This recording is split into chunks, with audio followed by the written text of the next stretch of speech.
Je détestais la Russie. Ce froid, cet environnement hostile. Les affaires m'y amenaient régulièrement. Entre dirigeants des différents pôles de l'organisation, nous étions souvent contraints de nous rencontrer.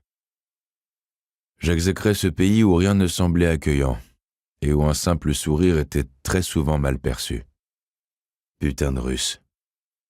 Putain de climat. Putain de neige. Anton Privalov. Un grand gaillard aussi rude que la météo, qui dirigeait depuis peu d'une main de fer et sans véritable gant de velours l'organisation côté Est. Nous apprenions à nous connaître. J'avais l'habitude de traiter avec son frère, Borov, décédé quelques mois plus tôt. Anton aimait les plaisanteries qu'il semblait être le seul à comprendre. De mon côté, j'y souriais par pure courtoisie. « Privet, Jake. Quel bon vent t'amène dans notre sainte Russie ?» demanda-t-il visiblement curieux et l'haleine empestant la vodka à des kilomètres. Un cliché à lui seul du Russe déjà à moitié ivre en début de journée.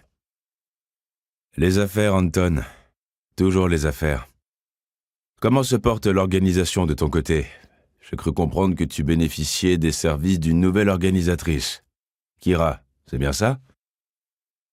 Tu es bien renseigné, mon bon ami, s'esclaffa Anton. Tu l'as vu à l'entrée ? Des jambes et un cul à se damner. J'aime être bien entouré, tu me connais. Le travail n'est pas toujours facile ici. Avoir de la compagnie agréable n'est pas négligeable. D'ailleurs, je me demande comment tu t'en sors, toi, sans organisatrice, fit-il remarquer avec un clin d'œil graveleux. Grossier personnage. Il est difficile de trouver des personnes compétentes pour encadrer nos activités peu conventionnelles, tu me l'accorderas, lui fis-je remarquer. Je suis organisé, je m'en sors comme je peux. Et puis, il m'est difficile de remplacer Nao pour le moment. Elle maîtrisait parfaitement son travail. Nao, un dramatique accident. Repenser à ce jour pourrait me faire entrer dans une colère des plus noires. Tu es bien trop sentimental, l'ami.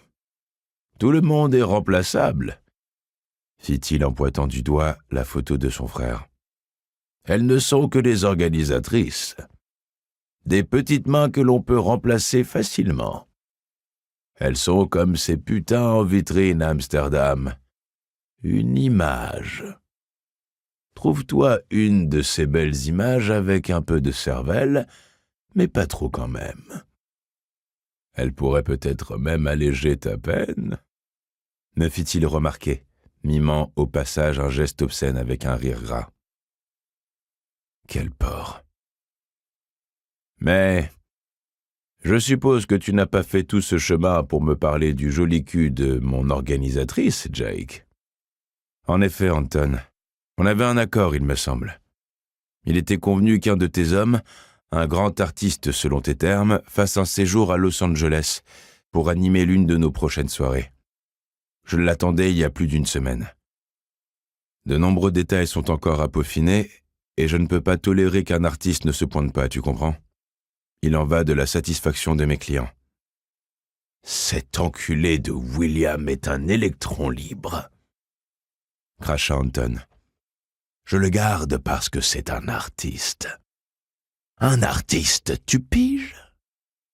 Je ne l'ai pas vu depuis des jours. Il baise tout ce qui bouge. Je suis même certain qu'il a déjà touché à mon organisatrice. Éructa-t-il, l'air mauvais. Il sera chez toi d'ici 2 jours. Je vais y veiller personnellement.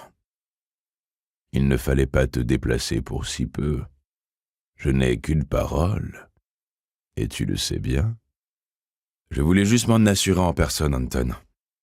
Et puis, j'apprécie toujours de me rendre dans un pays aussi accueillant que le tien, ajoutai-je en souriant. S'il sentait la fourberie, le reste de la conversation risquait d'être compliqué. Mais c'était trop tentant de titiller cet ivrogne sur sa foutue patrie.